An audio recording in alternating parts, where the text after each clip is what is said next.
It's time to strap in and get ready for the front stretch. Presented by Joe's Karting.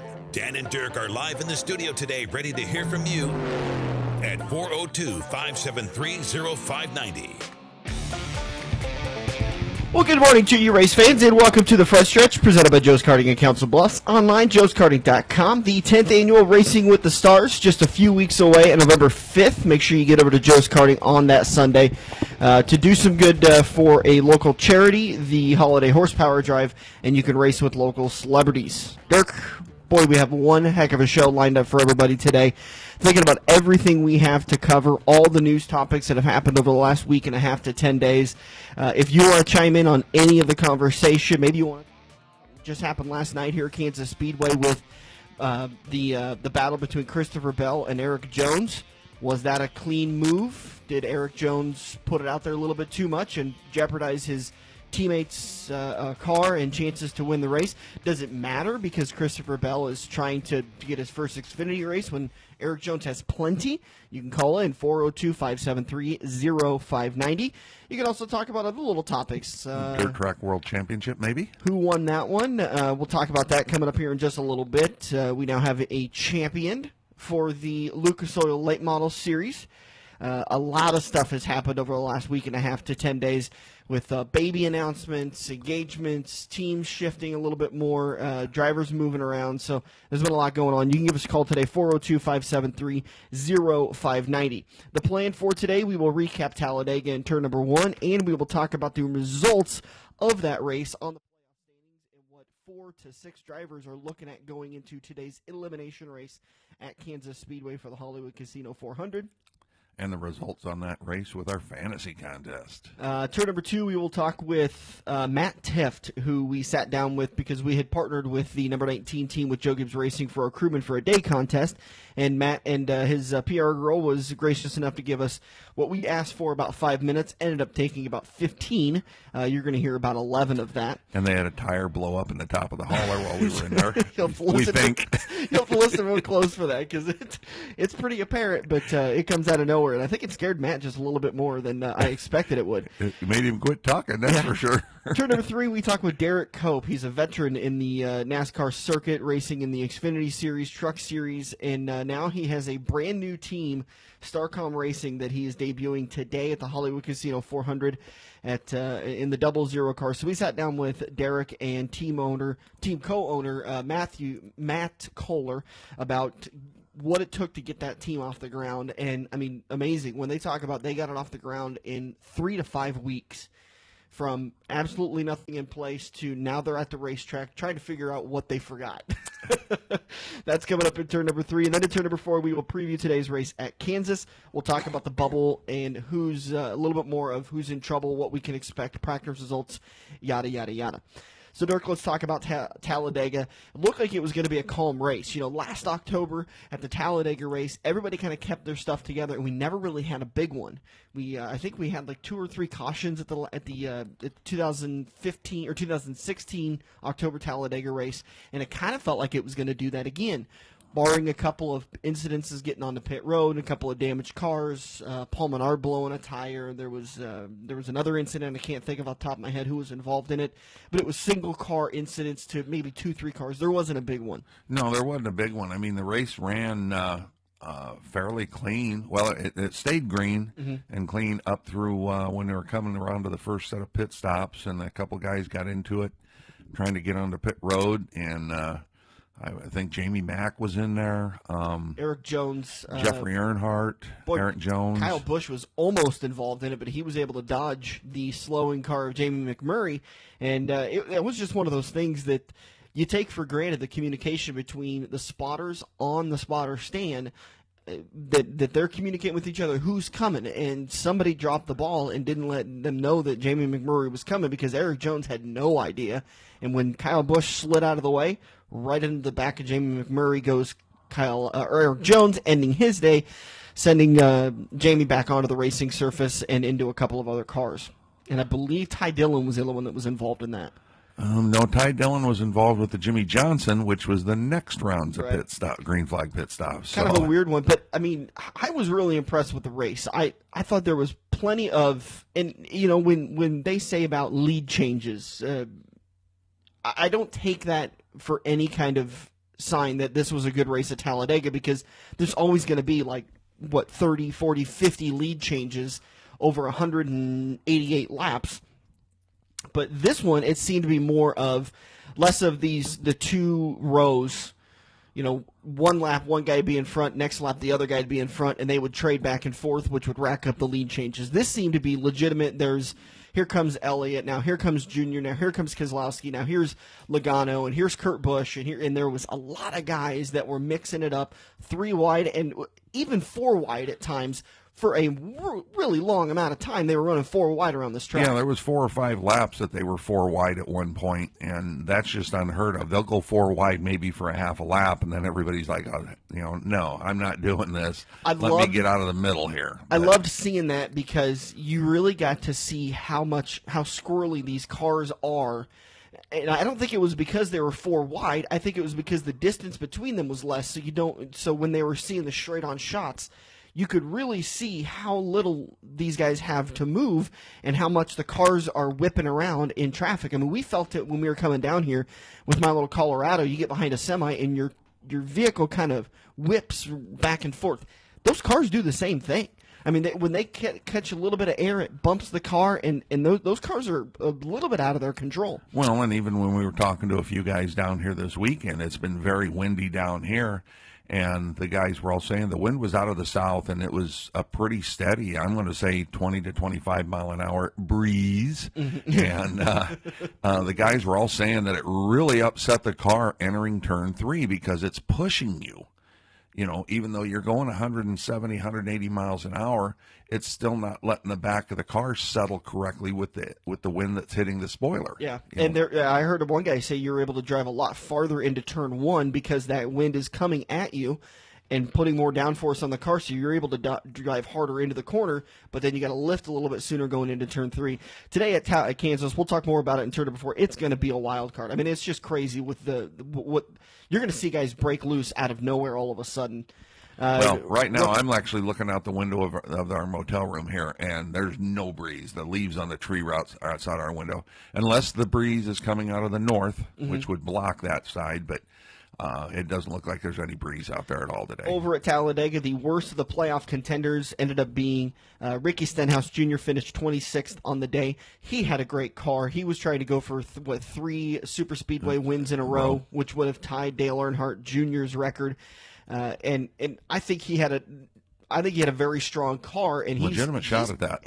To me, I'm watching him and I'm thinking, I may want to keep an eye on him for Daytona and Talladega next year, because maybe those 2 wins earlier this year at Daytona and both at Daytona, right? Yeah. Or no, they weren't both at Daytona. One was at Talladega and one was at Daytona. Maybe they weren't a fluke. I mean, because he legitimately held his own with knowing how to block, knowing what lane to go with, knowing how to push guys, knowing when to lift, knowing how to stay alive to the end of the race. Absolutely, I was really impressed with the way he raced that 17 car. Other bad days for playoff contenders. This is when they start stacking up. Jimmy Johnson 24th, Martin Truex Jr. 23rd. By the way, I just love seeing that. I mean, I hate to see that with Martin Truex Jr. because I'm a little bit drawn on if I want him to win the championship or if I want it to come down to Homestead and he not win it. I liked him when he came out of the infield care center and he said, "I made a mistake." Yeah, that one's on me. Kevin Harvick finished 20th, Ryan Blaney 18th, Chase Elliott 16th, Matt Kenseth 14th, Kyle Larson 13th. These are all playoff contenders. Denny Hamlin 6th, and the best of the playoff contenders is the guy who ends up going on and winning the race and picking up the most points on the day, Brad Keselowski, winning Stage 1, finishing 2nd in Stage 2, and winning the race, all but missed 1 point to sweep the day. And a big thing for him, he was coming into that race in a bad spot. I want to say he was either on the bubble or just a few points away from the bubble after Charlotte. He was 2 points behind in 10th spot, so he was 2 points out of the playoffs. And not necessarily after all those wrecks with Jamie McMurray, Jimmy Johnson, Kyle Busch all being involved. even if he hadn't won the race, he'd have bumped up to probably fourth or fifth. And I think he would have actually moved past Denny Hamlin there in fifth place. But he gets the win. He locks himself in, which is critical because you never know what's going to happen. I mean, it's Kansas, so it's not necessarily Talladega where one guy makes a mistake and takes out the field, and there goes all the playoff points. It's more of this freak breeze that hits you going into turn 3 and pushes your car up the track, and you can't catch it, and you slam into the wall any given lap, and all of a sudden you're out of the playoffs. But Brad Keselowski and Martin Truex Jr. don't have to worry about that going into today because they both have wins. They move on to the round of 8. But they're still going to be out there trying to win, especially Martin Truex put the car on the pole today. And he's definitely going to try and win because he could possibly lock out like somebody like Kyle Busch or Jimmy Johnson from the championship, and that's a big deal. Absolutely. Everybody we talked to kind of this weekend and coming down here says that the round of 8 is Kyle Busch's honey hole. That's where he's really going. He can really thrive, and any one of those 3 tracks he can win at and move on to the round of 4, and then he's going to be a real contender. Keep in mind, Martin Truex Jr. has not performed well at Homestead, and that's his entire goal for the rest of these playoffs is to ensure that the guys he's fighting against at Homestead aren't going to be Jimmy Johnson, who has won at Homestead, Kyle Busch, who has won at Homestead, Kevin Harvick, who has won at Homestead. I think even Kyle Larson has performed very well at Homestead his couple of years he's played. So it's going to be really interesting coming into today's race. Jamie McMurray, 29 points back, he's 29 points behind the cut line in 12th. Ricky Stenhouse Jr., 22 points behind the cut line in 11th. Matt Kenseth, we'll go back here. Ricky Stenhouse and Jamie McMurray, they have to win. Making up 22 points on Jimmy Johnson is going to be incredibly difficult today. Yeah, unless, Johnson could go out and hit the wall the first couple laps and finish 40th. But for them to pass, all those other guys are all going to have to finish 30th or worse. Yeah, for and them keep to have in a mind, chance. Jimmy Johnson and Chad Knaus have a record here at Kansas for being able to fix a car. I think it was maybe 2 years ago. Remember, he hit the wall coming out of turn 4 and did some pretty severe damage to that car. They made 9 pit stops under caution and fixed that car to where they were able to Different keep rules going. now. But I'm trying to think. I think they would have, because they would have been on the pit clock, so they would have had 5 minutes, and then once that 5 minutes is up, they have to go out there and make a lap at green flag. So they wouldn't have been able to make as many stops, but they still got the car fixed. They know how to fix these cars. Except now they'd be down several laps, 2 to 3 laps on the 5-minute clock under caution. Yeah. So it's a different scenario now. I mean, but Jimmy Johnson's won here a couple times. Yep. Kyle Busch has won here. Kevin Harvick's won here, most recent winner here. Don't think Denny Hamlin has he? No, I don't believe he has. But all those Toyotas were really strong in qualifying. I mean, Harvick broke up the top 5, I think, with his Ford, and I think the other in the top 5 were all Toyotas. So it's Matt Kenseth is definitely going to be on his game here. But whether anybody, just like the rest of the year, has got anything for Martin Truex is yet to be seen. So again, Ricky Stenhouse and Jamie McMurray, they're in a must-win situation. Mathematically, they can still make it in, but it's going to take some luck on their part and some mistakes on the other guys' part, and that being Jimmy Johnson or Ryan Blaney. Then you have Matt Kenseth, who is in 10th, 8 points back, and Kyle Busch, who is not in 9th, 7 points back. Jimmy Johnson, 7 points to the good in 8th. Ryan Blaney, 9 points to the good in 7th, and then there's a little bit of a break. Chase Elliott's got a little bit more of a cushion. He has a 20-point advantage over Kyle Busch in that 8th spot. Denny Hamlin has a 21-point advantage in 5th. Kevin Harvick has a 22-point advantage in 4th, and then Kyle Larson a 29-point advantage. So those 4 guys feeling pretty comfortable. They don't need to come out today and really push it. They can just kind of just race the way they normally race. If this was race number 10 or race number 15 in the series, if they got an opportunity to go for the win, they're going to go for the jugular and get it. Otherwise, they're just going to kind of not lose it. They're going to do their best not to lose this race. Well, and they've got to stay. If they're, most of them are starting in the top 10, and they need to stay there for their chase points. They can't let somebody. They can't just go run around the back and try and survive and maybe possibly give up 15 points, in the 2 stages. They can't do that. Yeah. So there's going to be racing today. You got guys like Ryan Blaney, who's going to be the interesting one. His race turned into a wild card when he was his qualifying was disallowed due to the tray package being loose. Yeah, and that made everybody in the media center go, "What's a tray package?" Yeah. But we did hear some people talking about it, and it's the thing up towards the back, what would be like the ledge there in the back of your passenger car, where they have a bunch of tubing coming through for different coolers, the lid for your to get into your oil reservoirs back there, all that stuff somehow, and it passed to get through inspection, so somebody did something.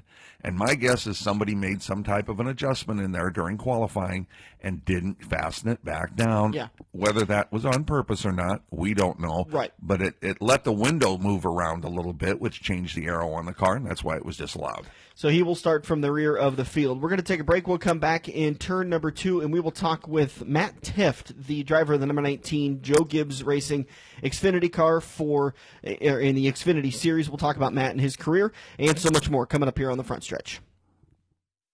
This week's young gun on the front stretch is 17-year-old A.J. Jorgenson. A.J. is following the path that his grandfather, uncles, and father started so many years ago back at Sunset Speedway. After watching his older brother Robbie get his first late model, it was only a matter of time before A.J. talked his dad into buying a second late model so A.J. could go out and beat Robbie. In 2016, A.J. got his first shot at a late model racing weekly at I-80 Speedway and Shelby County Speedway. That year, he picked up Rookie of the Year honors at I-80 Speedway. While he's still trying to pick up his first win, AJ knocked on the door several times this year. AJ hopes that someday he can win a track championship before moving on to the Malvern Banks Super Late Model Series or even the Lucas Oil Late Model Series, competing in front of his home crowd at the Silver Dollar Nationals. The number 47 New Era Excavation, Predator Trailers, Tom's Auto Body Grand National is packed away for the season as AJ focuses on his senior year at Elkhorn South High School. This week's Young Gun has been presented by Craig Kelly at Insera, Kelly & Sewell, personal injury attorneys.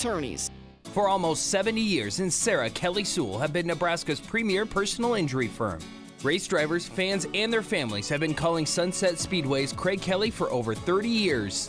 The IKS firm focuses first on your healing and appropriate medical care, then they focus on getting you great results. Craig Kelly and his experienced team at IKS stand ready to handle your injury claims in both Nebraska and Iowa. If you or a loved one have been injured, Google Craig Kelly or call him at 402-391-4000. If you love wings, if you love rings, and all kinds of other tempting things, great times, great food, get to Quaker Steak and Lube. Quaker Steak and Lube is the official watering hole for the front stretch and the best place to catch all the NASCAR action today. Open at 11 a.m. with delivery available to Council Bluffs. Great times, great food, get to Quaker Steak and Lube. Dan and Dirk are rolling into turn 2 with a little attitude on the front stretch. Welcome back to it. If you want to give us a call, your thoughts on all of the stuff that's happened over the last couple of weeks. Josh Richards winning the Lucas Oil Late Model Championship. And the race. Last night. The World Dirt Nationals. What about Christopher Bell and Erik Jones's move last night in the Xfinity Series? You can give us a call, 402-573-0590. We'd love to talk to you, get your thoughts on some of the stuff that's going on in the world of NASCAR.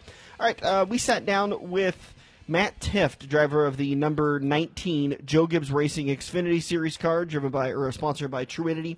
And soon to be driving for Richard Childress Racing next year. Yeah, we had a nice conversation with Matt, and we started things off by asking him about what got, or for him to recap his 2017 season so far. Well, it's been eventful. It's been a really good learning experience, and it's kind of funny how you piece together the season, because the whole regular season, you take all your notes and everything. But once you get into the playoffs, so many things change. I don't know, you learn a lot through the season, and obviously we just finished up a 22-23 week stretch, whatever it was. So this was our first off week in forever. So it's been really fun. It's been there's been challenges, and there's been some fun times in there. So it's cool to be in this spot in the round of 8, and we know we want to keep doing some more to be able to advance and into Homestead and be able to complete out the season there would be great.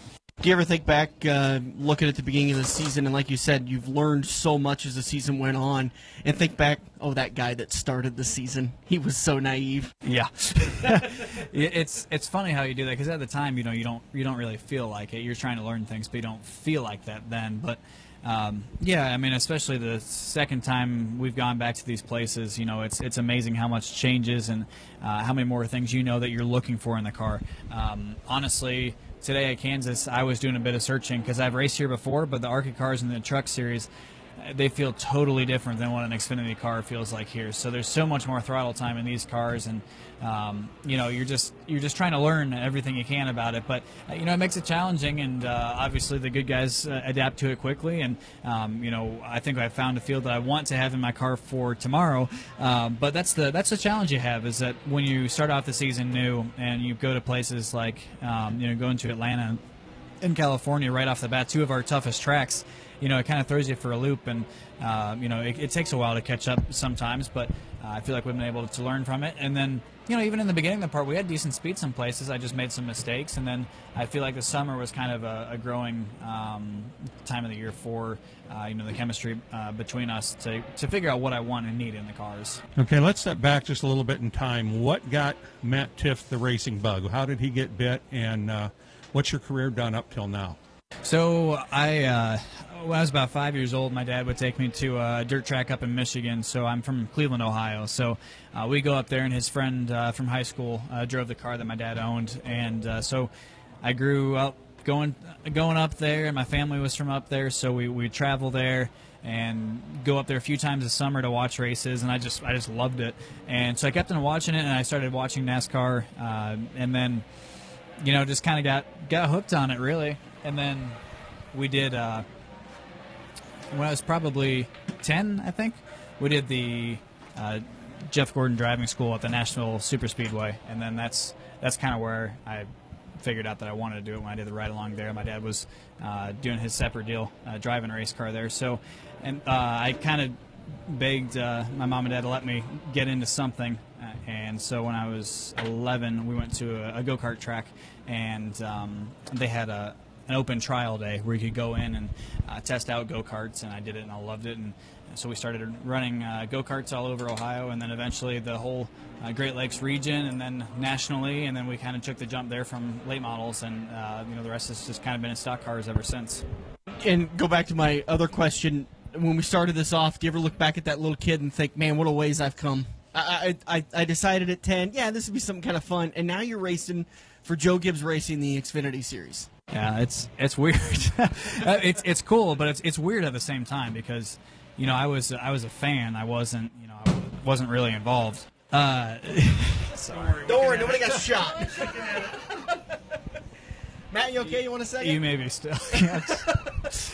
Nobody's safe. 280 miles an hour, or no, 180 miles an hour. That would be scary. Yeah. That doesn't scare him. No. So, what was the question? I'm sorry. You ever look back? Oh yeah. No, I mean, I grew up as a fan in this deal, so it's so cool to see where we've come, or where I've come, and what I've been able to learn in racing, and being able to do this is really cool. No matter what happens or how far it goes, the fact that I got to do this and get to do this every week, and I love it, and I'm looking forward to hopefully doing it for a long, long time. Out there competing and racing on Saturdays, do you ever look at the cars that are passing you, and have you made that transition now to where you go from, oh man, Kyle Busch just passed me, to, dang it, that Kyle Busch just passed me? Yeah, no, for sure. There's a time where you're excited about it, that you're racing with those guys, but then it turns into, over time, how do I get to that point? How do I get to racing those guys? It's a big change, and you got to be able to have that change of mind switch, because then you're not a fan anymore. You're a driver, and that's a competition. It's no longer cool who it is in there. That's just a competition. That's a car you got to go beat, and if they're beating you, that means you're not winning. Ideally speaking, how many years would you like to spend in the Xfinity Series learning that series before moving into Cup? Say everything goes according to plan. Would you give it another year, maybe 2 years down in the Xfinity Series and then make your move up into Cup?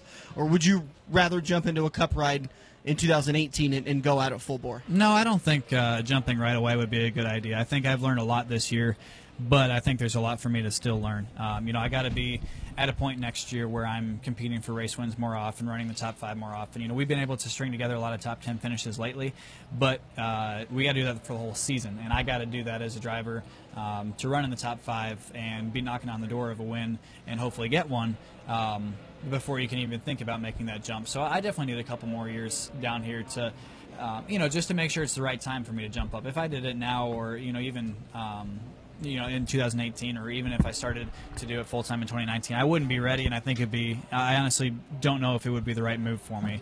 One of the minor aspects of this sport is being able to drive a car. Another one is being able to talk in front of a microphone, being able to be interactive with the fans.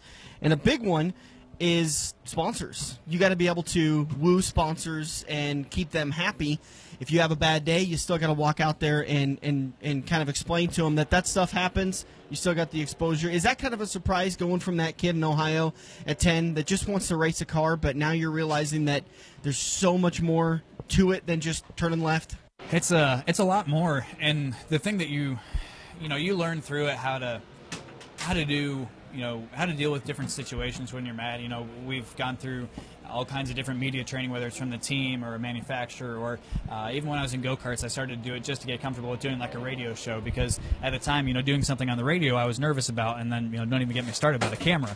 It was just so different, and you don't know, it's not like, my experience at the time was a high school speaking class, that's all you got, or speech class at that. So you learn a lot about that stuff, but, the big thing is that we are spokespersons for sponsors. We are the people who represent their brand out on the track. Yeah, the race car is there, but there's got to be more of a connection than just the race car. So, it means a lot to the sponsors, especially on TV time when you're in front of the cameras and representing those brands. But, you got to do the best you can to keep them around, keep them happy, and, the better job you can do at those types of things, it helps your career stay around longer. In almost all situations, that's how you advance into the Cup level, and that's how you keep yourself in a ride. Bigger check they're going to write. That's for sure. Okay. Now, if you could be the god of racing for a day, and you could change something for the promoters, for the owners, for the drivers, competition-wise, what would be the one thing you'd want to change? I don't know the exact answer to that. I think the big thing for me is maybe on the promotional side is, when I've had people in college and people my age come out to the racetrack for the first time, they absolutely love it. And the big thing is getting them somebody to cheer for, but the bigger thing is just getting them to the track. I would like to see more promotions and programs just to bring out people, just to come bus out people. Honestly, even if some of the tracks that have attendance problems just say, here's 10,000 seats, here, age group 18 through 35, here you go.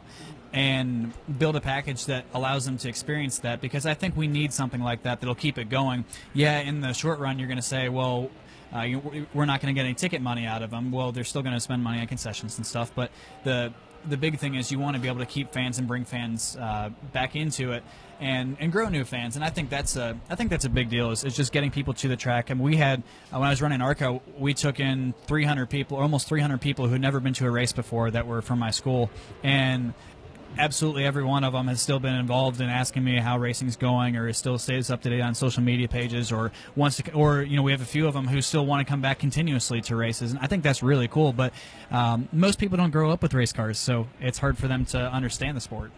Well, that's actually the best answer we'd ever gotten was Rico Abreu, dirt track driver, did some truck racing a year ago, but he said all kids get in the races free. I don't care where you're at, they just get in free.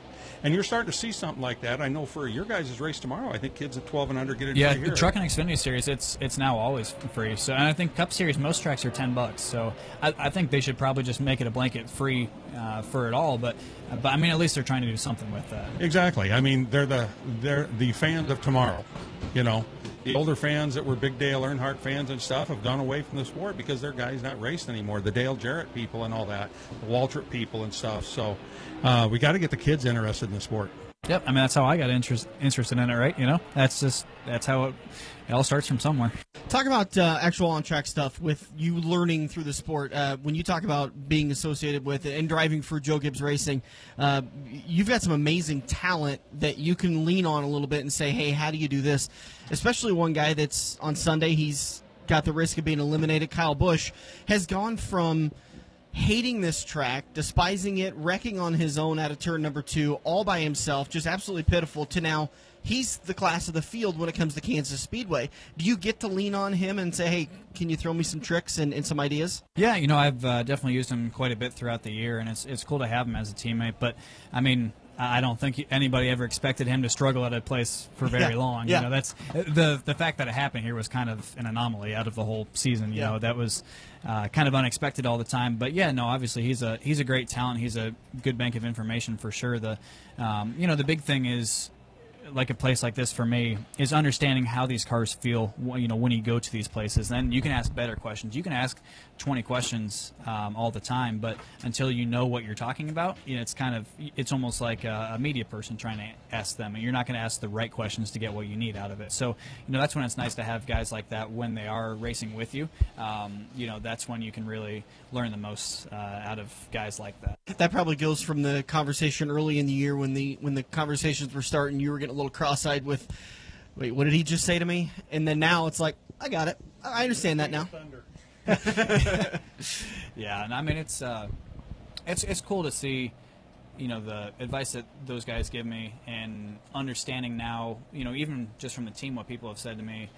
Just going to a place like this, you know, we haven't been spectacular yet this weekend at all, but I know where I need to be putting the car when people are giving, like my spotter, Chris Osborne, when he's giving me advice, I'm able to adapt to that quicker to where maybe it saves a couple runs, which is valuable time. We only get 50 minutes of practice, you know, twice, so it's not that much, and those are changes in between too. That's not all track time, so that's you know, those are good things that you learn, and the more places you go to, you figure out similar traits to places too, and obviously every track changes each year, so sometimes more tracks become like each other, or they just completely distance themselves and be their own animal. So again, that was Matt Tifft, the driver of the number 19 Truinity Xfinity Series car for Joe Gibbs Racing. A lot taller than I expected. Well, I'd never met him. Right. You know, I mean, he's new to this side. He'd done a little ARCA. Amazing young man. Last year in the middle of the summer was having brain surgery to have a tumor removed, and when, you know, we didn't say anything about it, but you could see the scars on his head. Yeah. They were just massive. But well-spoken, good kid. Hopefully he's able to succeed next year over at RCR. Talented driver. In their Xfinity Series program, and hopefully he can get moved up in the next couple of years into the Cup Series. Rough night last night. He ended up having to start from the rear of the field.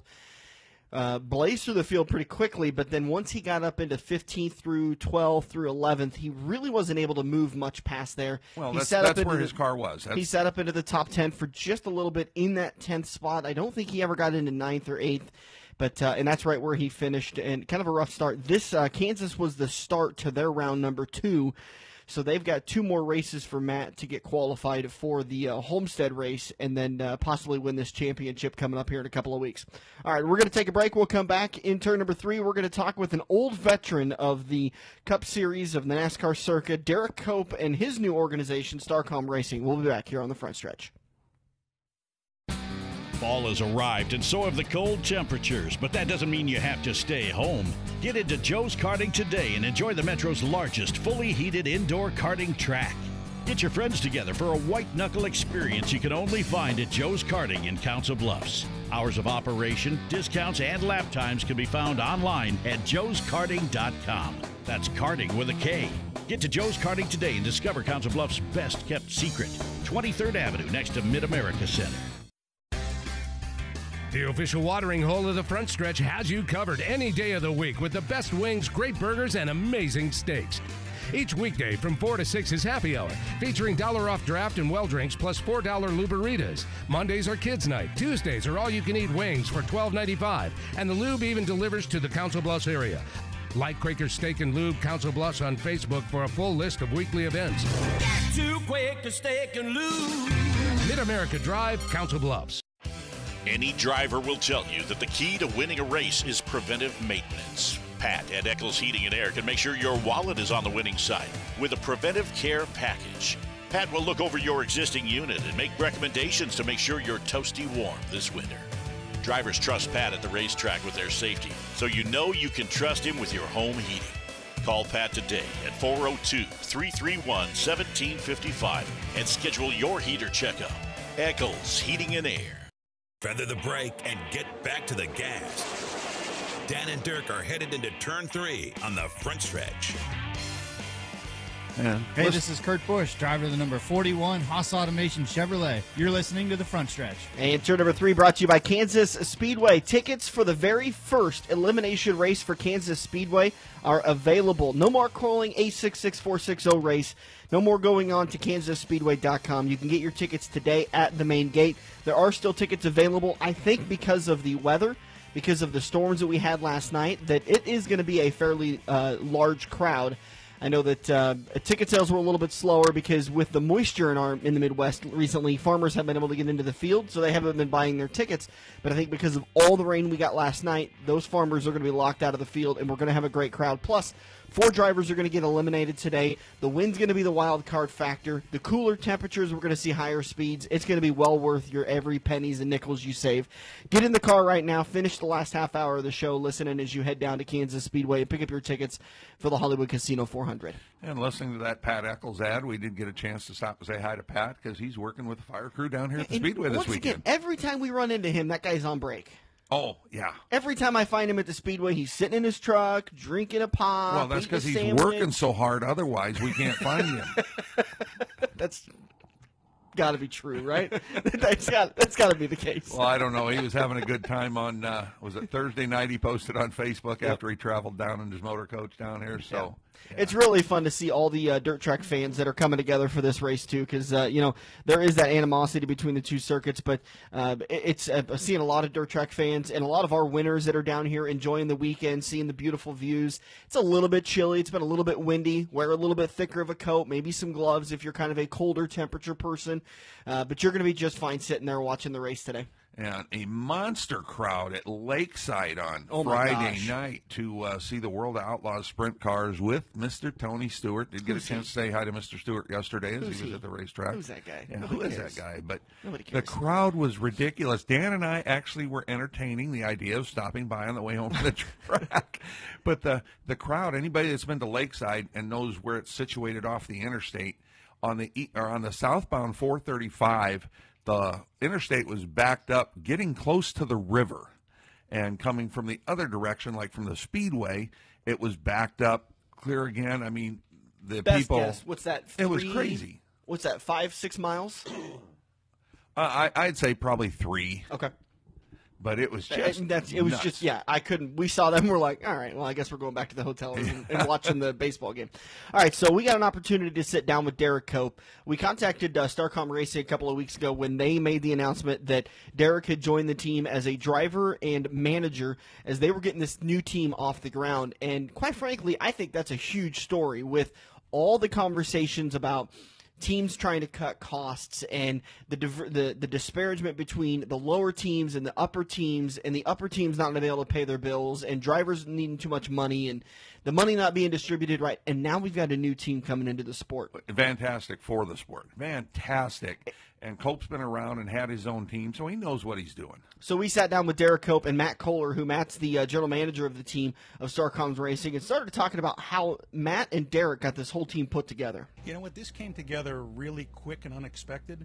We started out sponsoring a few races. We've always been big fans of Derrike. My brother and I grew up watching him. Our uncle actually was a primary sponsor of his back in the mid-'90s. So we were always fans of Derrike, and my brother one day reached out and just said, hey, you're looking for some sponsorship, and the relationship developed, and it was a whirlwind. Within a few months now, we've put together a race team, and Derrike spearheading this with his expertise, with his knowledge, has really put together a great group of people. And we're excited. I mean, we couldn't be more excited for this opportunity we have in front of us. Man, when you're talking about putting a race team together in a couple of months, you guys got to be exhausted. I mean, there is about 9 million details that the Sunday afternoon armchair fan watching on NBC or Fox don't understand the details behind it, but you got to go from, I mean, the amount of little bitty things you got to purchase and arrange and organize and tweak and modify. I mean, it's just crazy in a couple of months. It really is. I mean, it was an amazing experience. Yeah, when I'm saying a couple, we really threw this together quick. But I mean, obviously relying on all of Derrike's knowledge and expertise. I mean, the team that he's put together in such a short period of time, it really was a whirlwind. But to pull it together and to be here at Kansas to debut our brand here is really exciting. Are you guys affiliated with any of the major teams, with an RCR, with a Hendrick, with a Stewart Haas, anybody like that? You know what? Right now we're dealing with potential negotiations, dealing with different people. More to come on that as we get further into this. But right now we're putting this together with some alliances, with some other teams that have given us some help along the way, but more to come on that as we get further into this. That's probably one of those teams or one of those details that couldn't get put together in 3.5 weeks. That's more of like a 4 or 5 month negotiation, going back and forth, 5,000 sheets of paper. Yep. I mean, it's conference calls every other day. Derrike and the team have just been working relentlessly 7 days a week. I'm sure 15, 16 hours a day, running around to pick up different parts here, to pick up a chassis here, to pick up, it's been a lot. And I'm extremely impressed with the way that everybody's come together to put this together in such a short period of time. Talk about Starcom. What is that? What is the business that's behind it, and the kind of where this comes from? Yeah, so Starcom Fiber is we're a group that's located in Millburn, New Jersey. We provide telecommunications installations throughout Manhattan, tri-state area. We started the business, I guess it's about 8 years ago at this point. But between myself, my brother Mike, and my other partner Bill Wallerman, we've all been in this since the late '90s and developed this company, which has been extremely successful over the years. We went. Again, over 5 years, we've really built this thing up over the last 5 years to be a major competitor in the industry. Well, that's great to hear. I mean, that's a booming industry, the fiber optics and telecommunications. I mean, everything's got to get a little bit faster now, doesn't it? Yeah, absolutely it does. You're in the right industry. Listen, and we built this company from the ground up. I was out in the field doing fiber splicing myself, and trained all my people from the ground up. So, built it into a really successful company, and we want to parlay that now into the racing industry. Again, you always have to surround yourself with the best people, and obviously Derrike and the team that he's put together, and I think we're going to be very successul with. Well, let's talk a little bit with Derrike. Derrike, this whole deal came together for you. Talk about your role in working with Matt and getting everything organized, and again, 3.5 weeks? Pretty much. I think it was really about 3.5 weeks that we actually got in the building, and really didn't have power for a couple days. But I'd already procured a lot of parts and pieces to actually get inside the facility before the lights came on. So really, it's been really a collective effort on the behalf of Matt, Mike, Bill, and Ashley, because we've worked so close together and they have committed so much time and energy along with us collectively, where we were working, like I said, my wife and I, Alicia, 7 days a week. I mean, and anywhere from 16 hours a day. I was working 19 hours a day at times, just trying to get, try to come here without forgetting anything. That was my goal, was to see how bad off I was and what I forgot when I got here, right? So, obviously, I don't think we forgot a whole lot, except the car's not quite as fast as we need to be, and we missed some things there. But, certainly that just takes, that's what my whole premise was to get to the racetrack this year, maybe 2 or 3 times, where we could really showcase the potential of our brand and our team, but also go through the pitfalls that you're going to be poor to start, and this is not easy for everybody to be doing it. And these guys are the best in the world, and you got to go out and serve your apprenticeship and and build your relationships. And the guys just we made some mistakes. We couldn't get through inspection, and the car's been extremely loose. It's turning, but which is a good thing for this for this car type of situation. But we've got to back the car down and tone it down a little bit, and if we can do that, then we'll make some inroads for tomorrow. Okay, I noticed in the first press release I read, a month ago, I think approximately, when I saw everything about the team, it mentioned that you were going to start out in the car and be the team manager. How long are you planning on staying behind the wheel? Is there a timetable set on that yet, or have you got somebody lined up to start here at Daytona, or what do you got going on there? We certainly have, as Matt alluded to, we have some relationships and some partnerships that we're looking at, and a lot of this stuff hasn't just come together yet, but we do have a plan, and I think we're going to try to, hopefully we'll implement that plan here shortly, and then, get through this race at Phoenix. That'll probably be our last race. We're hoping to be in there. Then we're really just concentrating on revamping for next year, because we have to build all new Camaros. So everything we start with has to be all, body's got to come off and start working towards next year. And then we'll address all those things. As far as myself, I think to answer your question, we really are going to look at what transpires and what makes the most sense for the company. I'll drive the car when it makes sense for the company and it's cost effective for the company. If we find a driver, and we would like to find drivers that have some funding, because we're a small entity to start with, and for us to get better is we need to add dollars to the program so we can escalate it in a very exponential manner. So relationships and funding help us do that. So if we can find some, obviously the company owns the team, and much like Valvoline did back a number of years ago, they own the team and they look for partners and relationships to come in, and that's what we're going to do, is look for ways that we can elevate the team's productive nature by finding relationships and companies and drivers with funding to help get better. And it's just the obviously that's the bad thing about the sport. It just takes really a lot of money to be proficient at the highest level. Absolutely, yeah. I mean, it really is. It always has. But it really takes people too. And I think that I think people forget that a lot of times. Is the reason the guys that have the big money up there is because they have taken care of their people, like Rick Hendrick. They take care of those people, they nurture those people, they don't want to leave, and that's what I think these guys bring to the table. Is they're very much about the company itself, the people they hire, and family. And so our deal is to try to hire people that want to stay here, that are willing to be committed and have passion for the sport, and and have heart and desire. And that's what it takes to be able to make up for some of the inefficiencies when you don't have the money. So that's what we're looking to do, and it'll be a long process, but they're here for the long haul. And I believe that you'll see that come time next year, that when we show up, we'll be a lot more proficient than we are at this juncture. Well, I don't know if you guys have been paying attention to the silly season, but there's a lot of quality drivers that should have rides that don't.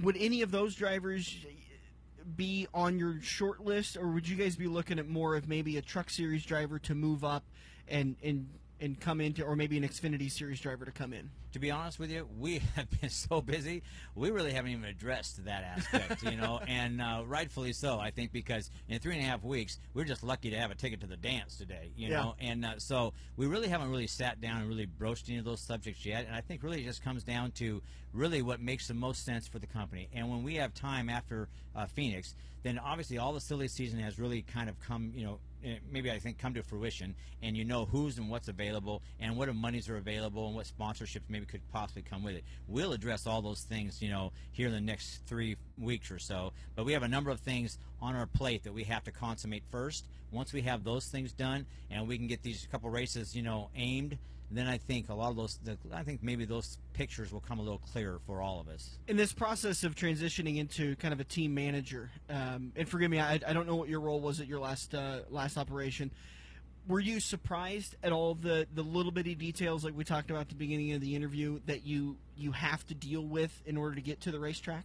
Well, I really I knew, because I ran my own Cup team with the Friendly's ice cream sponsorship back in like 2003. So I knew what it took there. Then I ran my Xfinity teams from scratch. So, I've been through that process. I know what it takes. But obviously when you get to the Cup level, then, business picks up. You have a lot more things to do from a technical standpoint, the way that the processes are for the cars going through inspection. That's why I hired Tony Furr. Tony Furr has been with Hendricks. He's been with a lot of the big teams, very proficient, has a wealth of knowledge, and I feel like really still has the heart and the desire to be at the highest level.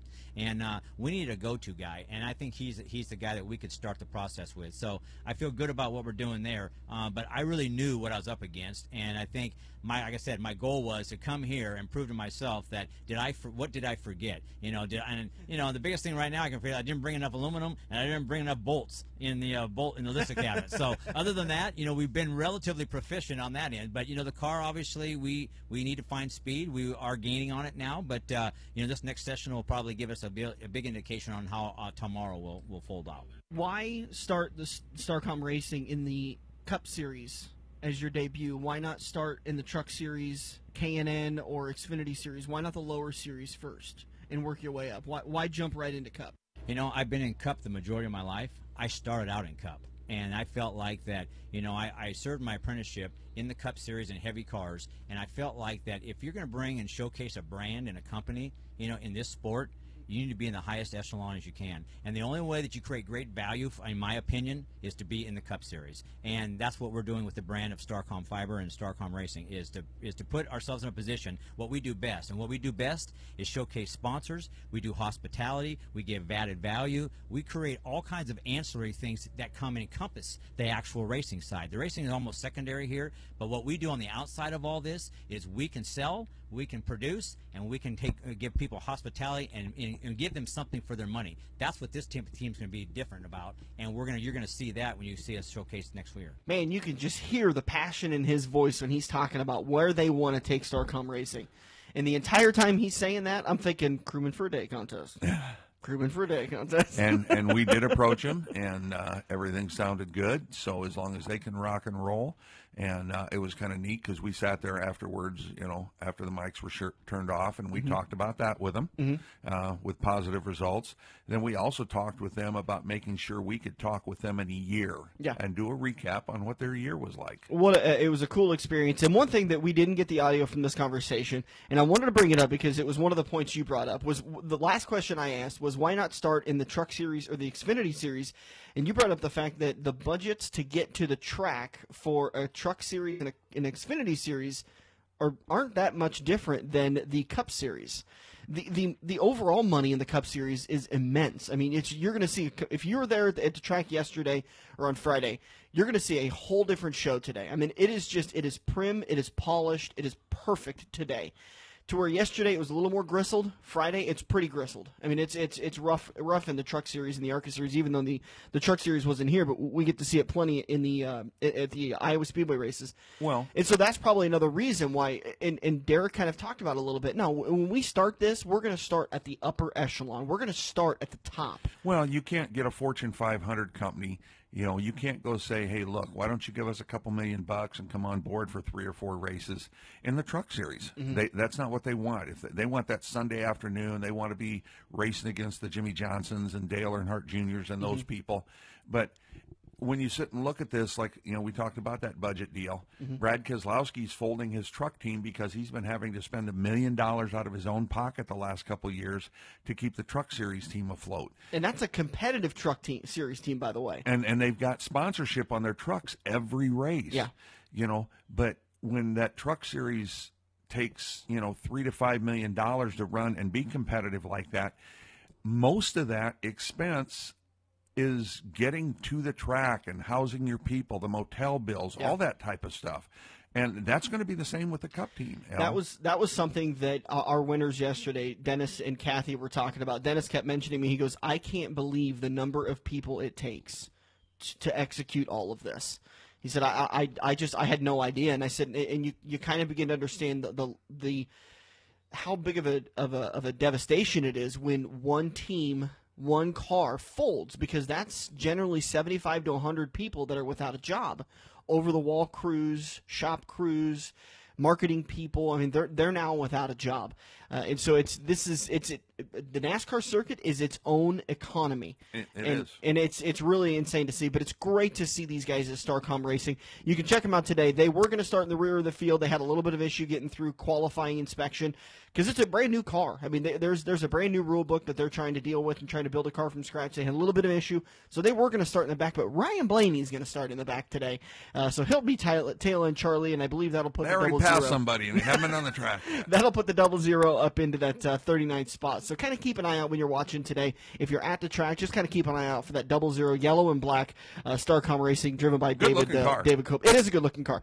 All right, we're going to take a break. We'll come back at turn number 4. We're going to get you the latest information for Kansas Speedway, practice results, the results from previous races, and so much more. We'll be back here on the front stretch. Have you ever watched NASCAR, dirt track, or IndyCar and thought, I could do that? Joe's Karting in Council Bluffs is the place to put your money where your mouth is. Races fire off every 10 minutes, so what are you waiting for? Get to Joe's Karting on 23rd Avenue in Council Bluffs, next to the Mid-America Center, and find out how easy it is to drive a race car.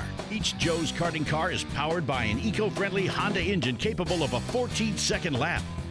That's if you're as good as you think. For almost 70 years, Sarah Kelly Sewell have been Nebraska's premier personal injury firm. Race drivers, fans, and their families have been calling Sunset Speedway's Craig Kelly for over 30 years.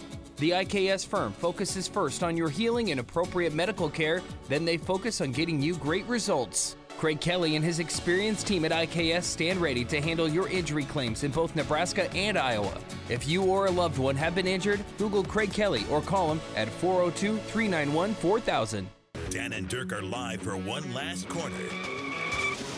Give them a call now at 402-573-0590.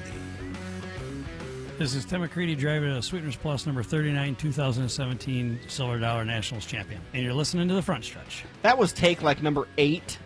Tim was a little wound up. We got that after him winning at Knoxville, and he was a little excited and had a tough time following directions.